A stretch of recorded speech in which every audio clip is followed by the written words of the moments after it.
সাথে কাজ করে, আমরা সবাই ঐক্যবদ্ধ এখন আছি, আমরা চাই সবাই ঐক্যবদ্ধ কাজ করার।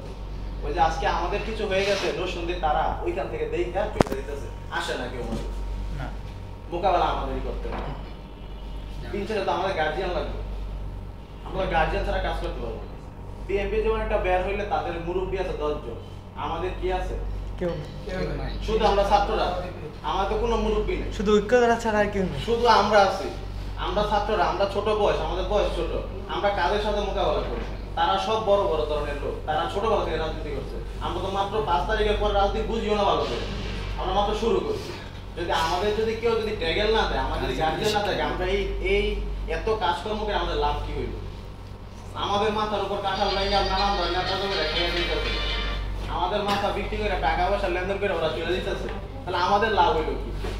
আমাদের তো এই পর্যন্ত বিদ্রোহ করার জন্য সারা মাস অব্দি মানে বিএনপি সব ওরা ঐক্য হয়ে আমাদের বিদ্রোহ করার জন্য নাম ছিল, কিন্তু পারে না। আমরা স্ট্রং ছিলাম, মালদ্বীপ ছাত্ররা সবসময় স্ট্রং আছে, কিন্তু এই নরসিংদী গ্রুপিং যদি শেষ হয় তাহলে আমরা আরো ঐক্যবদ্ধ হইতে পারবো। আমরা চাই সবাই ঐক্যবদ্ধ হয়ে কাজ করার জন্য। এখন যদি আপনারা যদি চান যে আমাদের নিয়ে কাজ করবেন, তাহলে আমরা আছি, সবসময় আছি আপনাদের পাশে, কিন্তু ন্যায়ের পক্ষে। আমরা অন্যায়ের বিরুদ্ধে সবসময় কাজ করে গেছি, ঠিক আমরা এখনো করে ভবিষ্যতে করবই। একটা সাধারণ প্রেস ক্লাবের মধ্যে নির্বাচন হওয়ার কথা, আর সিলেকশনে নিয়ে যাবো, আমরা কালকে রাত্রে 15 জন 20 জন গিয়ে ওইখানে বন্ধ করে দিয়ে আসছি। বুঝছি রাতের আধারে আমরা বইলা দিয়েছি, রাতের আধারে কোনো কমিটি হবে না, কোনো সিলেকশন হবে না, ভোটাভুটির মাধ্যমে ওদের সিলেকশন আজকে বন্ধ।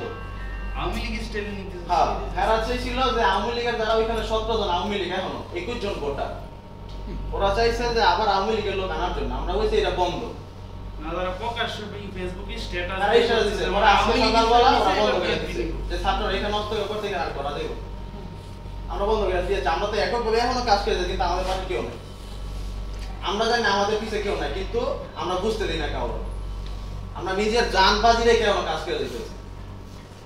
আমাদের ব্যাকআপ আছে, হ্যাঁ আমাদের ঐক্য, আমাদের ব্যাকআপ, আমাদের শক্তি, আমাদের ঐক্যটা। আমরা ডাক দিয়ে যখন 40-50 জন ছাত্র আইসা করে, এটাই আমাদের ঐক্য, এটাই আমাদের শক্তি।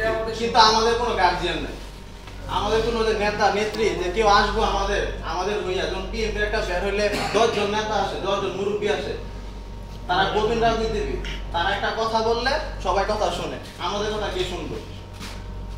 আমরা চাই ঐক্যবদ্ধ হয়ে কাজ করা যায়। আমাদের